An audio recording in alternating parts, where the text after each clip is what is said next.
Bonjour, je suis Louis, formateur à la protection civile Paris-Seine et aujourd'hui nous allons voir la conduite à tenir face à une personne en arrêt cardio-respiratoire. Face à une victime au sol, je vais devoir vérifier son état de conscience. Pour ce faire, je vais venir mettre mes mains dans ses mains et lui poser une question et un ordre.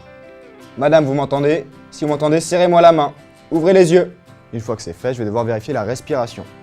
Pour ce faire, je vais venir mettre une main sur le front, deux doigts sous le menton, et je vais basculer prudemment la tête en arrière. Mes voies respiratoires sont libérées, je vais pouvoir vérifier la respiration.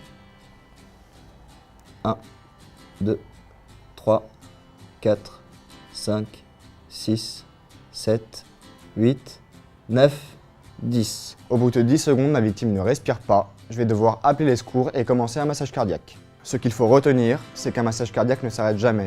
Assurez-vous que les secours aient bien été appelés avant de commencer quoi que ce soit. Si vous êtes en présence d'un témoin, vous allez lui demander d'appeler les secours et d'aller chercher un défibrillateur et pendant ce temps, vous allez commencer le massage cardiaque. Si vous êtes seul, vous allez devoir appeler les secours et s'il y a un défibrillateur dans votre champ visuel, vous allez le récupérer. Ce qu'il faut savoir, c'est qu'un massage cardiaque s'effectue toujours sur un plan dur. Si votre victime est dans un lit, vous allez devoir la mettre sur le sol. Un massage cardiaque doit toujours s'effectuer sur une poitrine nue. Je vais devoir dénuder la poitrine de ma victime.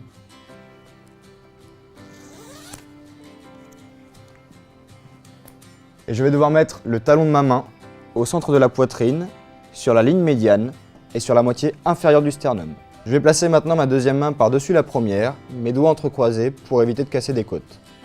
Un massage cardiaque doit toujours se faire bras tendus et coudes verrouillés. Je vais devoir effectuer des compressions thoraciques d'une profondeur de 5 à 6 cm, à savoir que le temps de compression doit être égal au temps de relâchement. Et je vais devoir effectuer ces compressions 30 fois, à un rythme de 100 à 120 compressions par minute. Je vais devoir me placer au-dessus de ma victime pour avoir une pression verticale sur le cœur. Et j'effectue 30 compressions. 1, 2, 3, 4, 5, 6, 7, 8, 9, 10, 11, 12, 13, 15, 16,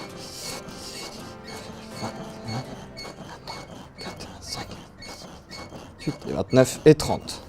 Une fois mes 30 compressions thoraciques faites, je vais devoir effectuer 2 insufflations.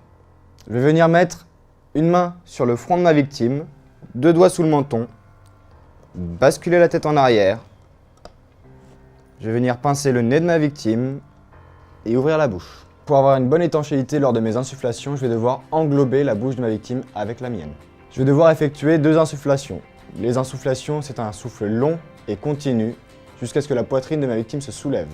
Une fois que la poitrine se soulève, je me recule et je recommence une nouvelle insufflation.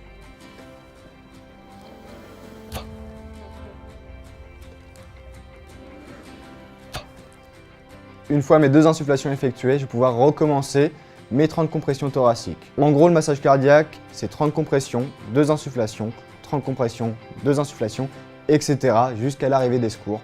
On n'arrête jamais un massage cardiaque.